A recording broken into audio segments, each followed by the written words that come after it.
এখানে যে 11 বছরের শিশু তার প্রেমিককে নিয়ে ভাগিয়া যায়। আমাদের আবেগের উপরে কি করেছে? শিশু করে দিয়েছে। কথা ঠিক না? আমরা আবেগে শেষ। আরে 11 বছরের মেয়ে বাচ্চা সে হারায় গেল, মা হাসপাতালে, এই হাসপাতাল থেকে হারায় গেল, কিভাবে সম্ভব? ওমা ধরা খাওয়ার পরে কয় আমার বাসায় ভালো লাগে না, আমি আমার প্রেমিককে নিয়ে পালিয়ে গেছি। এই বর্তমান জামানার আধুনিকতা আমাদেরকে নোংরামির দিকে ফেলে দিচ্ছে ভাইরা আমার। এই কারণে যুবকদের কথা বলবো কি, বাচ্চারাও তো এখন একই অবস্থা। এই দেশে ক্লাস 6 এর মেয়েও নিরাপদ নয়। কি জামানা আসলো, ছোট ছোট পোলাপান সব এই বুড়ি বুড়িদেরকে ধরে, আর বুড়িগুলো সব ছোটদেরকে ধরে। আরে তাকবীর! লড়াইয়ের ওই ময়দানেতে যেতে তোমাকে হবে, প্রয়োজনে সব রক্তটুকু জমিনেই ঢেলে দেবে। তবুও তোমায় লড়তেই হবে, মানিবে না পরাজয়। তবুও তোমায় লড়তেই হবে, মানিবে না পরাজয়। বিপ্লব মানে জীবন দেয়া বসে থাকা নয়, সে কোনো দিন আসবে না রে। বিপ্লব মানে জীবন দেয়া বসে থাকা নয়, সে কোনো দিন আসবে না রে। আসবে বিজয় রক্ত আর জীবনের বিনিময়, আসবে বিজয় রক্ত আর জীবনের বিনিময়। বিপ্লব মানে জীবন দেয়া, সে কোনো দিন আসবে না রে, করো যদি ভয়। ঠিক না? ভয় পাবো কাকে? সব মুরব্বী গুলো জোয়ান হওয়া লাগবে। রাজি আছেন? রাজি আছেন? আওয়াজ দিয়া নারে তাকবীর, নারে তাকবীর। মাশাআল্লাহ, আওয়াজ থাকবে, থাকবে আওয়াজ। আওয়াজ বলেন না, এটা কোনো কথা? নোয়াখালীদের আবার আওয়াজ থাকে না, কথা কয় না ভাইয়া। আমি আপনাদেরকে নোয়াখালী বলছি, আমি নিজেও নোয়াখালী না। আমার মোটামুটি পূর্বপুরুষটা নোয়াখালীরই। টেনশনের কারণ না, আমি আপনাদের, আপনারা আমাদের। নোয়াখালীর মানুষ যে কত বড় ইমানদার এটা সারা বাংলাদেশ জানে। এই জায়গা থেকে ইসলাম সারা বাংলাদেশে মোটামুটি প্রচারণা হয়েছে। আপনাদের ধার কম দেখে বোতা হয়ে গেছেন। ধার যখন দেওয়া হবে তখন কিন্তু এক কবে 10টা গরু শেষ হয়ে যাবে। ইমানের আওয়াজ যদি এরকম থাকে, একটা মুমিন 10টা নাস্তিককে একসাথে কতল করতে কোনো দ্বিধা হবে না ইনশাআল্লাহ। আমাদের আওয়াজ যদি থাকে, ইমান যদি থাকে, ইনশাআল্লাহ বিপ্লব একটার পর একটা হচ্ছেই। বাংলাদেশের সব বিপ্লব গুলো যেন 5 তারিখেই ঘটে। কথা ঠিক কিনা বলেন? সুতরাং আগামীর বাংলাদেশ যেন কোরআন সুন্নাহর বাংলাদেশ হয়, সেদিকে আমাদের লক্ষ্য রাখা উচিত। এই জমিন বাংলাদেশের জমিন, যুবকরা চাইলেই পরিবর্তন করতে পারবে। এদেশ থেকে স্বৈরাচারীদেরকে বিতাড়িত করেছে যুবকেরা। আবার এদেশে ইসলামের ঝান্ডাও যদি উঠাতে হয় সেটাও করবে যুবকরা। যেই যুবকরা করা দরকার, ওই যুবকরা যদি গাঁজা খায়, করবে কে? পারবে? যেই যুবকরা ইসলাম আনবে, ওই যুবকরা যদি চাঁদাবাজি করে, পারবে? আমি বলতে চাই, এলাকার 20 জন যুবক যদি একসঙ্গে হয়ে যায়, এই 20 জন যুবক দিয়ে এলাকায় ইসলামী আইন বাস্তবায়ন করা সম্ভব। যুবক ঠিক, এলাকা ঠিক। যুবক ঠিক তো দেশ ঠিক। যুবক ঠিক তো কোন স্বৈরাচারী বাংলাদেশ নতুন করে বসতে পারবে না। আমরা অনেক দেখেছি, 47 থেকে নিয়ে আজ পর্যন্ত একের পর এক দেখছি আমরা শান্তি আমরা পাই নাই, পাওয়ার আশাও করি না ইসলাম ছাড়া কোনোদিন।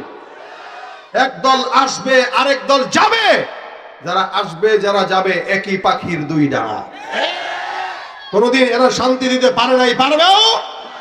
এরা যারা আসে, যারা যায়, যারা আমাদের পিছনে, যাদের পিছনে আমরা সময় দেই, আমরা তাদের পিছনে সময় দেই, তারা আমাদেরকে 100 টাকার নোট দিয়েই ভুলায় দেয়। কিন্তু 100 টাকার নোট দেওয়ার পরবর্তীতে তারা আমাদের থেকে 1 কোটি টাকা নিয়ে পাচার করে দেয়।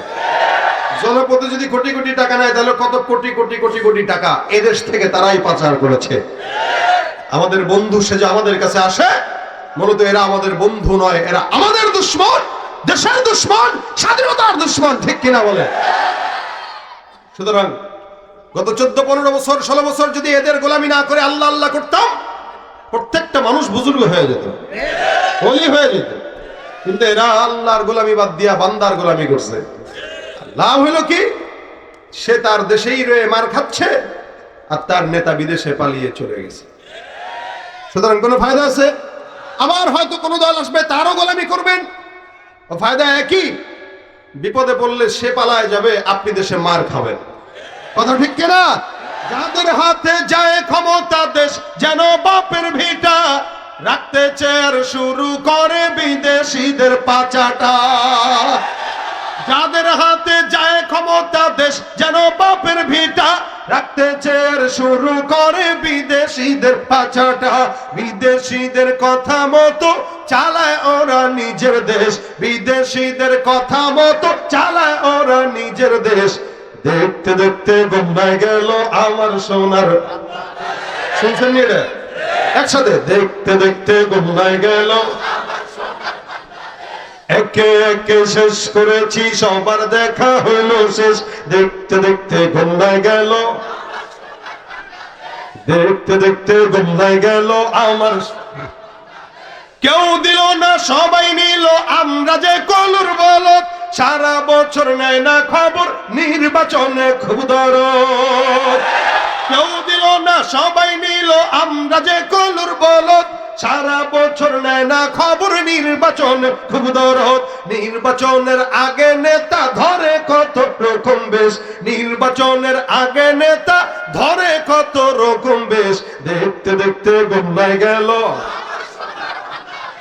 দেখতে দেখতে গোম্বায় গেল আমার সোনার বাংলাদেশ। মুসলমানের দেশ কামদের আছে খাতা কলমে, দোষের দোষী যে বাজারে শাস্তি পায় যে আলেমে। ওরাই ইসলাম বেচে ক্ষমতাটা পাকাপোক্ত করে বেশ, ইসলাম বেচে ক্ষমতাটা পাকাপোক্ত করে বেশ। দেখতে দেখতে গোম্বায় গেল আমার সোনার বাংলাদেশ, দেখতে দেখতে গোম্বায় গেল আমার, দেখতে দেখতে গোম্বায় গেল। কণ্ঠ তো ভালোই আছে, শেষ পর্যন্ত চলবে, হবে নি? আওয়াজ থাকবে নি? ইনশাআল্লাহ। আল্লাহ কবুল করে বলেন আমিন। আমি যেটা বলছিলাম, যুবকদের দ্বারা এদেশের পরিবর্তন আনা সম্ভব। অনেক সম্ভাবনাময় দেশ, এবং আমাদের যুবকরাও বহুত বড় সম্ভাবনাময়। কিন্তু যৌবনের তাড়নায় তারা তাদের ঈমান এবং যৌবন সব নষ্ট করে। সাময়িক সময়ের আনন্দের জন্য সারা জিন্দেগি বরবাদ করে। অবশ্য এখন যুবক হওয়া লাগে না, এখন বাচ্চা থেকেই প্র্যাকটিস শুরু হয়। এখানে যে 11 বছরের শিশু তার প্রেমিককে নিয়ে ভাগিয়া যায়। আমাদের আবেগের উপরে কি করেছে? শিশু করে দিয়েছে। কথা ঠিক না? আমরা আবেগে শেষ। হারে 11 বছরের মেয়ে বাচ্চা, সে হারায় গেল মা হাসপাতালে, এই হাসপাতাল থেকে হারায় গেল, কিভাবে সম্ভব? ওমা ধরা খাওয়ার পরে কয় আমার বাসায় ভালো লাগে না, আমি আমার প্রেমিককে নিয়ে পালিয়ে গেছি। বলেন ফিতনা কত বড় হয়ে আসছে। বাচ্চাকে যে ছোট মনে করবেন, ছোট মনে করার কোনো সুযোগ নাই। 11 বছরে আমাদের আজ থেকে 50 বছর আগের মানুষের একটু দিকে খেয়াল করেন, মুরব্বীদেরকে জিজ্ঞাসা করেন। 50-60 বছর আগেও 11 বছরের বাচ্চারা প্যান কারা কয় বুঝতোই না, লেঙ্গা থাকতো। কি ঠিক না? আর এখন 11 বছরের বাচ্চারে বিয়ে দিলে মোটামুটি বাবা আর মা হয়ে যাবে। মানে হালত এরকম হয়ে গেছে। সব এই বর্তমান জামানার আধুনিকতা আমাদেরকে নোংরামির দিকে ঠেলে দিচ্ছে। ভাইরা আমার, এই কারণে যুবকদের কথা বলবো কি, বাচ্চারাও তো এখন একই অবস্থা। এদেশে ক্লাস 6 এর মেয়েও নিরাপদ নয়। কি জামানা আসলো, ছোট ছোট পোলাপান সব এই বুড়িদেরকে ধরে, আর বুড়িগুলো সব ছোটদেরকে ধরে। কিভাবে ফিতনা আসছে? এই জায়গা থেকে বাঁচা অনেক বড় কঠিন একটা মুজাহাদা। এই কারণে নবী করিম সাল্লাল্লাহু আলাইহি সাল্লাম বলেন, আল মুজাহিদু মান জাহাদা লিনাফসি। মুজাহিদ তো সে যে তার নফসের সঙ্গে জিহাদ করতে পারে। সুবহানাল্লাহ, জোরে কর। নফসের সঙ্গে মুজাহাদা করা, এটা অন্যতম একটা মুজাহিদ। এটা অনেক বড় মুজাহাদা। আমার নফস বলতেছে এটা কর, আমি বলবো তুই তোর কথা শোন, আমি তোর কথা শুনতে পারবো না। নফস বলবে বিড়ি খা, আমি বলবো তুই খা, তোর বাপে খা, আমি খেতে পারতাম না। নফসে বিড়ি খাওয়া দিবেন বসে বসে মনের সুখে, কিন্তু নিজে খাবেন না। নফস কেউ কিরে আমি যেটা বলি হে দেখি তার উল্টা করে। যখন দেখবে নফসের উল্টা করেন আপনি, তখন নফস আর আপনার কথা শুনতে বাধ্য, আপনি নফসের কথা শুনতে বাধ্য না। এই জন্য নফসকে এটাকে পিটানো দরকার, মাঝে মাঝে নফসকে পিটানো, নিজের অন্তরকে, অন্তরের বিরুদ্ধে কথা বলা। বলবেন এই আমি কি তোর গোলাম নাকি তোর কথা শুনবো? মাঝে মাঝে নফসের সঙ্গে কথা বলবেন, তুই আমার গোলাম না, আমি তোর কি বলে তুই আমার মুনিব না, আমি তোর গোলাম না, তুই যেটা বলবি এটা শুনতে পারবো না, এটা আমার দ্বারা সম্ভব না, আমি আমার মুনিবের কথা শুনবো, যদি আমার মুনিব হয় বলে ওইটা শুনবো, কিন্তু নফস তো আমাদের মুনিব না। কি বলেন আপনারা? নফস আমাদের মুনিব, আমাদের মালিক। নফস যেটা বলে সেটা কেন শুনবো? এই নফসের সঙ্গে জিহাদ করা, মুজাহাদা করা। এজন্য আল্লাহ পাক বলেন ইয়া আইয়ুহাল্লাযীনা আমানু আমিনু, হে মুমিনের দল তোমরা ঈমানদার হও।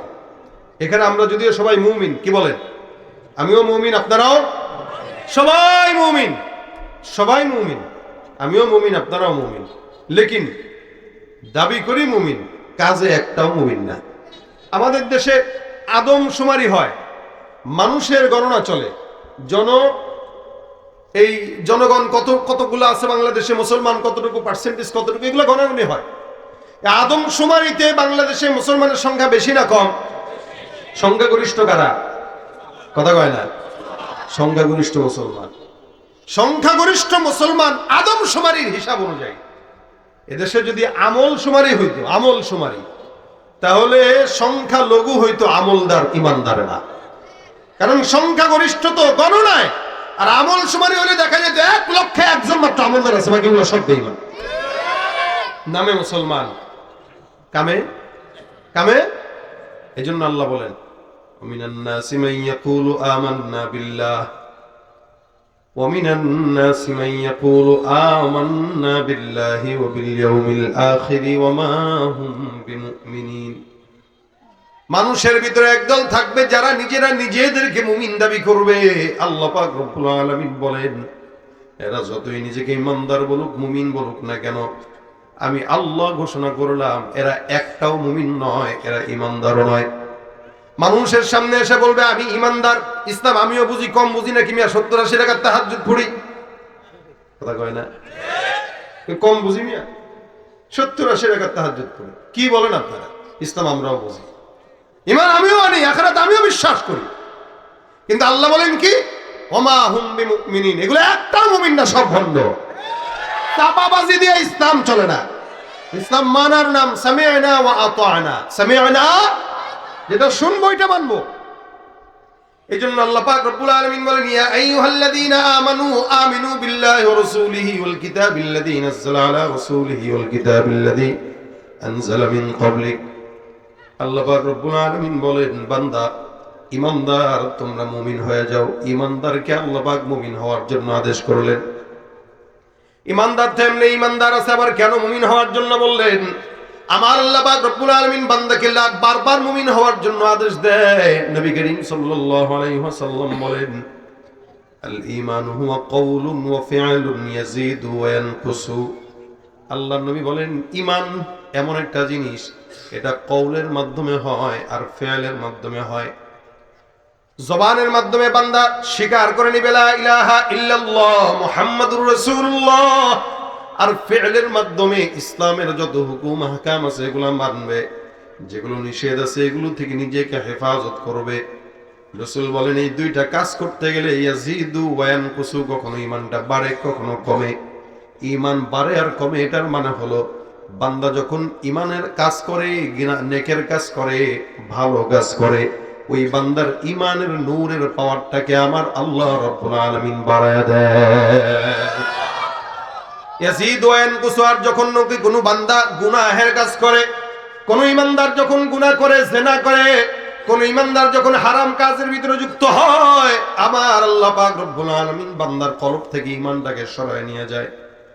যখন ওই বান্দা গুনাহটা শেষ করে আবার বান্দার কলবে ঈমান ঢুকে যায়। নবী বলেন বান্দা গুনাহের মাধ্যমে ঈমানের নূরটা কমে যায়, আর ইবাদত নেকের মাধ্যমে বান্দার ঈমানের পাওয়ারটাকে আল্লাহ পাক বাড়ায় দেয়। সাহাবা একরাম ডাক দেয়া কয় ইয়া রাসূলুল্লাহ আমরা যে ঈমানদার এটা বুঝবো কিভাবে? নবী করিম সাল্লাল্লাহু আলাইহি ওয়াসাল্লাম বলেন তোমার ঈমানটা আছে কতটুকু আছে এটা বোঝার একটা মাধ্যম। আল্লাহর নবী সাল্লাল্লাহু আলাইহি ওয়াসাল্লাম বলেন ঈমানটা বোঝার অন্যতম মাধ্যম হলো বান্দা তুমি নেক কাজের মধ্যে যুক্ত হয়ে যাও। কোন বান্দা নেক কাজ যখন করবে, নেক কাজ করার পর যদি বান্দার দিলের মধ্যে মজা লাগে, নবী বলেন তুমি খারাপ কাজ করবা খারাপ লাগবে, ভালো কাজ করবা ভালো লাগবে। নামাজ পড়তে গেলে ভালো লাগে, যাকাত দিলে ভালো লাগে, রমজানের রোজা রাখলে ভালো লাগে, পর্দা করলে ভালো লাগে, কোরআন তেলাওয়াত করলে ভালো লাগে, জিকির করলে ভালো লাগে। আল্লাহর নবী কয় কোন বান্দার নেক কাজ করার পর যদি ভালো লাগে ওই বান্দাটা ঈমানদার, এই বান্দার ব্যাটারির চার্জ আছে। আর যে বান্দার নেক কাজ ভালো লাগে না, মসজিদে গেলে বারবার অস্থিরতা লাগে, রোজা রাখলে কেমন যেন শয়তান ওয়াসওয়াসা দেয়, জিকির করতে খারাপ লাগে, তাহাজ্জুদের নামাজ পড়তে মজা লাগে না, অর্থাৎ সমস্ত খারাপ কাজ করতে তার খারাপ লাগে না, ভালো কাজ করতে তার ভালো লাগে না। আল্লাহর নবী বলেন যে ব্যক্তিটার হালত এরকম ওই ব্যক্তির ঈমানের ব্যাটারির চার্জ নাই বললেই চলে। আমাদের সমাজে এরকম কিছু যুবকরা আছে, এরকম কিছু মানুষ আছে, নামাজের কথা বললে তাদের মজা লাগে না, যাকাতের কথা বললে মজা লাগে না, হারামের কথা বললে খুব মজা লাগে, গানের কথা বললে মজা লাগে। ওই বান্দারাই এরকম বান্দা যাদের ঈমান মুখে মুখে আছে লেকিন অন্তরে নাই। আমার আল্লাহ কয় এগুলো সব হলো ঈমানদার নয়, এরা হলো ভণ্ড মুনাফিক বেঈমান। ভাইরা আমার, এই কারণে ঈমান তিন জিনিসের সমন্বয়। এক নাম্বার তাসদীক বিল জিনান, দুই নম্বরে ইকরার বিল লিসান, তিন নম্বর আমল বিল আরকান। তাসদীক বিল জিনান মানে অন্তর দিয়া বিশ্বাস করা আল্লাহ এক, অন্তর দিয়া বিশ্বাস করবে আমার আল্লাহ একজন, জবান দিয়া স্বীকার করবে আশহাদু আল্লা ইলাহা ইল্লাল্লাহ ওয়া আশহাদু আন্না মুহাম্মাদান আবদুহু ওয়া রাসূলুহু। এটা জবান দিয়া সুন্দর করে স্বীকার করে নিবে। এক নাম্বার অন্তর দিয়া বিশ্বাস করবে আল্লাহ একজন আছে, দুই নাম্বার জবান দিয়া স্বীকার করে নিবে। অন্তর দিয়া বিশ্বাস আমি যেরকম করি আপনারাও করেন, ইহুদিরাও করে, নাসারাও করে। আল্লাহ যে আছে এটা তারাও মানে, তারাও আহলে কিতাব, কিন্তু তাদের মানার মধ্যে আমাদের মানার মধ্যে পার্থক্য হাজার গুণ আছে। কি পার্থক্য? আমার আল্লাহ পাক রব্বুল আলামিন বলেন ওয়াকালাতিল ইয়াহুদু উযাইরুন ইবনুল্লাহ ওয়াকালাতিন নাসারাল মাসীহ ইবনুল্লাহ। ইহুদিরা ডাক দিয়া বলে উযাইর হলো আল্লাহর পুত্র, ইহুদিরা ডাক দিয়া বলে উযাইর হলো আল্লাহর পুত্র। নাউজুবিল্লাহ। ইহুদিরা ডাক দিয়া বলে উযাইর হলো আল্লাহর সন্তান। ওয়াকালাতিন নাসারাল মাসীহ ইবনুল্লাহ, নাসারারা ডাক দিয়া বলে মাসীহ হলো আল্লাহর সন্তান। একদল কয় সে আল্লাহর সন্তান, আর একদল কয় সে আল্লাহর সন্তান। অথচ আমার আল্লাহ ডাক দিয়া কয় কুল হুয়াল্লাহু আহাদ আল্লাহুস সামাদ লাম ইয়ালিদ ওয়া লাম ইউলাদ ওয়া লাম ইয়াকুল লাহু কুফুয়ান আহাদ। আমার আল্লাহ পাক রব্বুল আলামিন বান্দাকে জানায় দেয় বান্দা আমি আল্লাহ এমন একজন আল্লাহ একক, যে আল্লাহ পাক রব্বুল আলামিন কাউকে জন্ম দেয় না, জন্ম নেয় না। এই জন্য আমরা ডাক দিয়া কইলা ইলাহা ইল্লাল্লাহ, আল্লাহকে ইমানি, আল্লাহর সঙ্গে অন্য কাউরে শরীক করা যায় না। এই জন্য ইমানটা তিনটা জিনিসের সমন্বয়কে বলা হয় তাসদীক বিল জিনান, অন্তর দিয়া বিশ্বাস করব আল্লাহ একজন, যে কারো থেকে জন্ম নেয় নাই, কারো থেকে কাউকে জন্ম দেয় নাই। দুই নাম্বার হলো ইকরার বিল লিসান, জবান দিয়া স্বীকার করব, কালেমা পড়ব। তিন নাম্বার আমল বিল আরকান, এই যা কিছু বুঝলাম, যা কিছু শুনলাম কোরআনে, যা কিছু আমার আল্লাহ পাক রব্বুল আলামিন দিলেন, এগুলো সব কিছু পুঙ্খানু মানার নাম হলো ঈমান। যেগুলো আল্লাহ পাক নিষেধ করেছেন ওগুলো থেকে বেঁচে থাকা, যেগুলো আল্লাহ পাক রব্বুল আলামিন আদেশ করেছেন সেগুলো মানা। জমিনের মধ্যে কোনো বান্দা আল্লাহর সমস্ত বিধি নিষেধগুলো মানে চলে, মেনে চলে, ওই ব্যক্তিকে পরিপূর্ণ মুমিন বলা হয়। এই কারণে বলেন ঈমানদার বান্দারা, যুবকেরা গুনাহের মাধ্যমে প্রত্যেকটা বান্দার ঈমান দুর্বল হয়। এই কারণে জাদ্দিদু ঈমানাকুম, রাসূল করিম সাল্লাল্লাহু আলাইহি ওয়াসাল্লাম বলেন বান্দা তোমরা ঈমানটাকে নতুন করে নবায়ন করে নিও। মাঝে মাঝে ঈমানকে নবায়ন করা, ঈমানকে নতুন করে নবায়ন করার জন্য মুফাসসিরিন ইকরাম বলেন কেউ যদি 5 বার প্রত্যেক দিন 5 ওয়াক্ত আযানের জবাব দেয়, 5 ওয়াক্ত আযানের জবাবের মাধ্যমে আল্লাহ পাক তার ঈমানকে প্রত্যেকদিন 5 বার নবায়ন করে দিবে। 5 ওয়াক্ত আযানে 5 বার জবাব দিলে 5 বার ঈমান নবায়ন। রাসূল বলেছেন জাদ্দিদু ঈমানাকুম, ঈমানকে নবায়ন করো। ওই যে কালেমা পড়ছে জন্মের পরে আর জিন্দেগিতেও পড়ে নাই, কালেমা ভুলেই গেছে, এরকম মুসলমান আছে না নাই? আপনারা তো নোয়াখালীর মানুষ, ইসলামের এলাকার অঞ্চলের মানুষ। উত্তরবঙ্গে গেলে দেখবেন, সেদিন আমার এক ভাই আমাকে বলছিল ফোন দিয়ে, ভাই কষ্ট কান্না আসে। উত্তরবঙ্গে আজকে এক জায়গায় গেলাম, কিছু মানুষকে, মুসলমানদেরকে জড়ো করে কালেমা শুনতে চাইলাম। এর ভিতরে 10-15 জন যারা কালেমা পারেই না, পড়তেই পারলো না কালেমা। মুসলমান কালেমা পড়তে পারে না, সূরা ফাতিহা পর্যন্ত জানে না। আর এগুলোকে পুঁজি করে করে ইহুদি, খ্রিস্টান আর নাস্তিক কাদিয়ানীরা টাকা দিয়ে দিয়ে এদের গোলাম বানায় নিতেছে। আর আমরা নিজেরা নিজেদের ভিতরে দ্বন্দ্ব লেগে লেগে বাস পরস্ত্রী কাতরতা, হিংসা, গীবত, শিকায়ত করে করে নিজেদের ঈমানকে নষ্ট করে দিচ্ছে। আর ওরা এটার সুযোগ নিয়ে আমাদের ভাইদেরকে তাদের দলে নিয়ে যাচ্ছে। এজন্য জাদ্দিদু ঈমানাকুম, নিজের ঈমানকে নবায়ন করবেন। মাঝে মাঝে ঈমানে মুহাসাবা, আমলি মুহাসাবা, মুযাকারা করে করে অন্যের ঈমানকে নবায়ন করবেন। এজন্য যুবকেরা প্রত্যেকজন আমরা মুমিন। এখানে আল্লাহ পাক রব্বুল আলামিন বলেন, ভালো মুমিন হও, ভালো ঈমানদার হও। ঈমানদার যদি কোনো বান্দা হয়, ওই বান্দা নামাজ থেকে শুরু করে হজ, যাকাত সমস্ত হুকুম আহকাম মানবে কি মানবে না? যুবকদের জন্য বেশি বলি, সমাজের যুবকরা যদি ঈমানদার হয়ে যায়, সমাজ পরিবর্তন হয়ে যাবে। আর এই সমাজের সবচাইতে অবক্ষয় যে জিনিসটা নিয়ে আসলো, ওই জিনিসটাই হলো যুব সমাজের মধ্যে মাদকতার ছয়লা। সিগারেট থেকে শুরু হয়, মদের সর্বোচ্চ পর্যায়ে যায় শেষ হয়।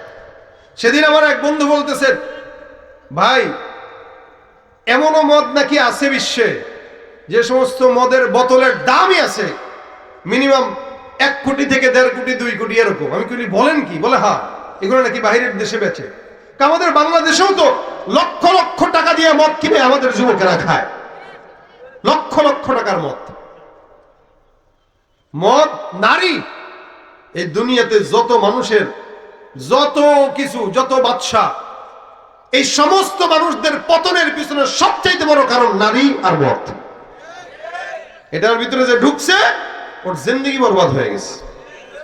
আমাদের যুবকেরা স্কুলে যায়, বয়স মাত্র 6-এ পড়ে, 7-এ পড়ে, এর হাতেও সিগারেট। সিগারেট হাতের ভিতরে ধরে, এটা একটা ভাব ভাব একটা। এইটা আবার ভালো দেখাইতে পারবে আমাদের প্রধান বক্তা সাহেব। কিন্তু কথা হইলো, এই যে যুবকেরা এগুলা করে, যুবকেরা যে এগুলা করে, বলেন তো খুব নেকের কাজ করে? কথা কয় না? নেকের কাজ করে? এ মনে করে বন্ধুরে বন্ধু মনে করেন এমনি বাস, দেন টান দিস নাই, টান দেওয়ার কথা বলেই ধরা দেয়। এটা এই বান্দারে এক টান থেকে শুরু করে সারা জিন্দেগি টান দিয়া জাহান্নামে নিয়ে যায়, সারা জিন্দেগিকে জাহান্নামে নিয়ে যায়। এই কারণে নবী করিম সাল্লাল্লাহু আলাইহি ওয়াসাল্লামের কাছে প্রশ্ন করা হয়েছে, হুজুর মদটা কি জিনিস? আল্লাহ পাক বলেন, ওয়াসআলুনাকা আনিল খামরি ওয়াল মাইসির কুল ফীহিমা ইসমুন কাবীরু ওয়া মানাফিউ লিন-নাস। মদ এমন একটা জিনিস, এটা খামর এমন একটা জিনিস, এটার ভিতরে কল্যাণ আছে। কি আছে?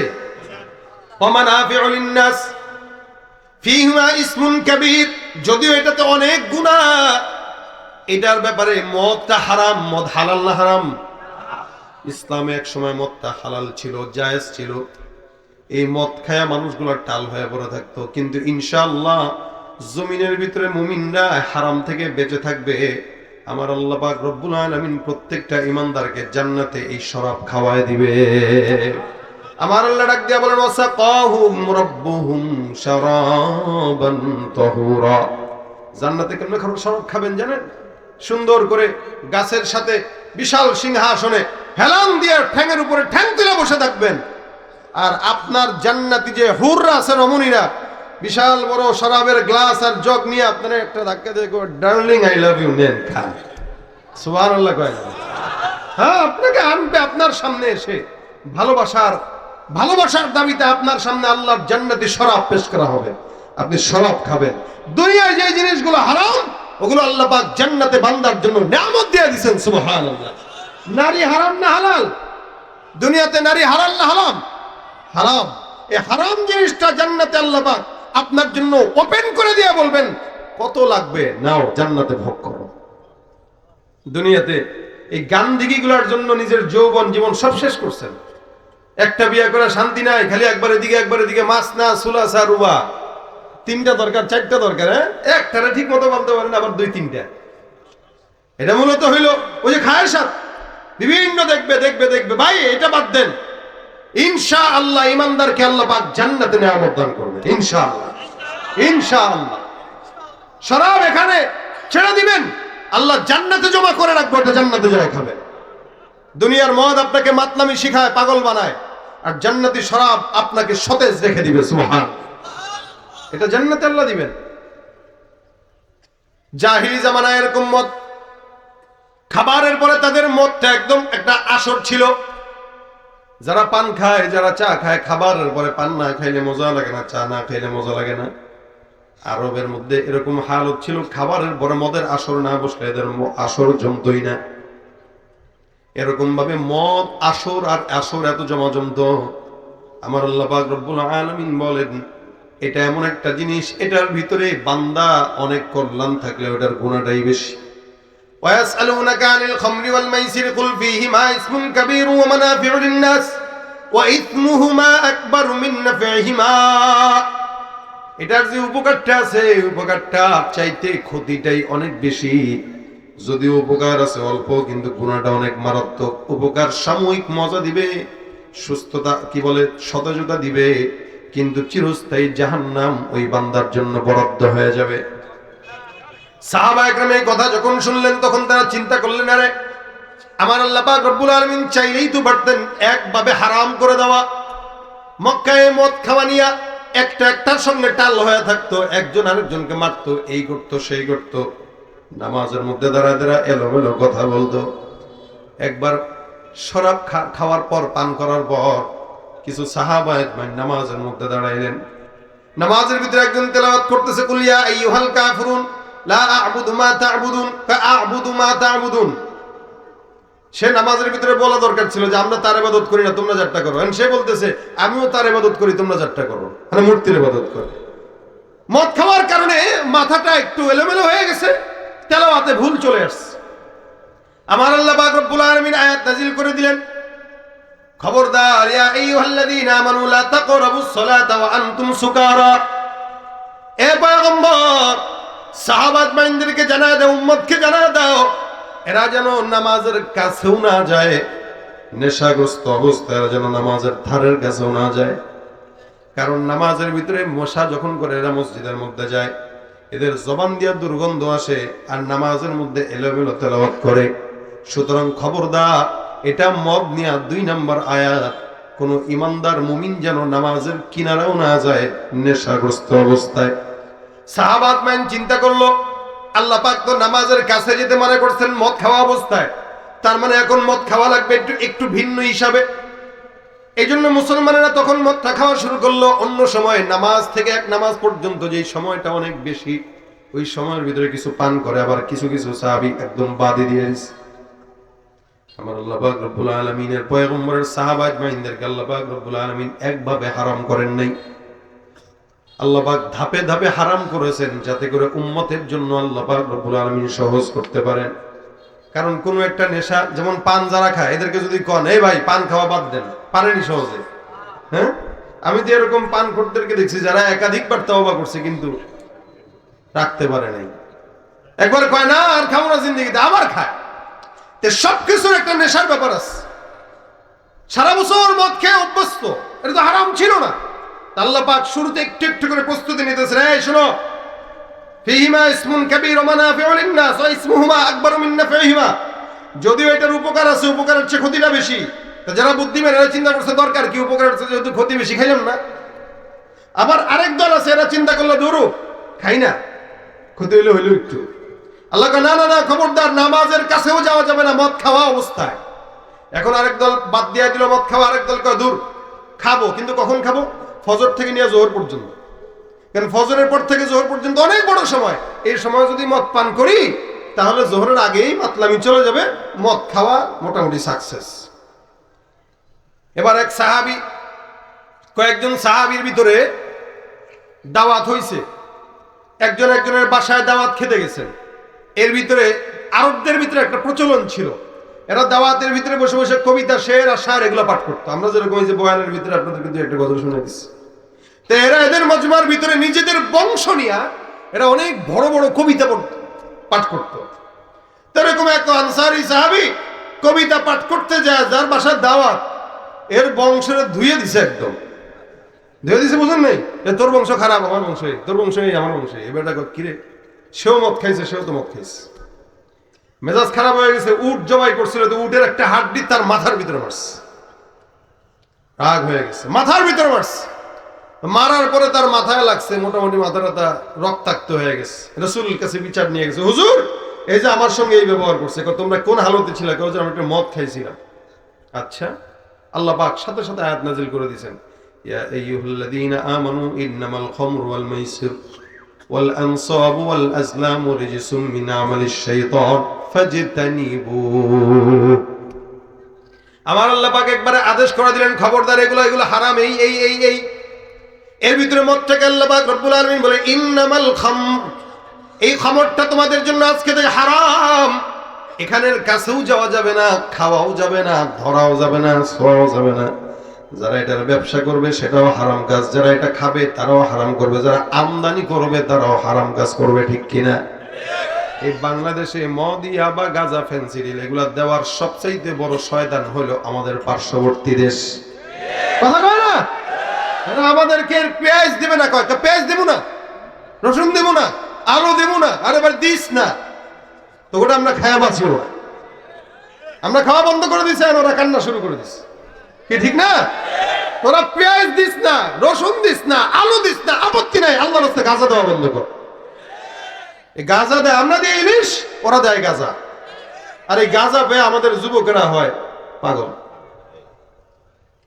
এই সমাজের যুবকেরা অধিকাংশ এগুলা খেয়ে খেয়ে মাতাল, তাও ঠিক থাকে না। এখানে চুলের ডিজাইন দেখলে বোঝা যায়। আমি এলাকার যুবকদেরকে খারাপ বলবো না, তবে বলতেছি, যেগুলো নেশাগ্রস্ত হয় এদের চুল আর পোশাকেরও ঠিকঠাক থাকে না। কারণ একটা বুদ্ধিমান মানুষ কখনো চুলের ডিজাইন গরু ছাগলের মতো করে না, এদিক দিয়ে টাক্কু, ওদিক দিয়ে চোখা, আছে না নাই? কেমন দেখায়, প্যান পরে এখানে ছিঁড়া, এখানে ছিঁড়া, পিছনে ছিঁড়া, সামনে ছিঁড়া। আরে ভালো দেখলে বলে হয় চিড়িয়াখানার দরজা খোলা ছিল, কোনো মতে পলে আসছে। নেশা করে, হুন্ডা চালানোর সময় রাস্তা দিয়ে যাচ্ছে, করে বাড়ি দেয় পিকআপে।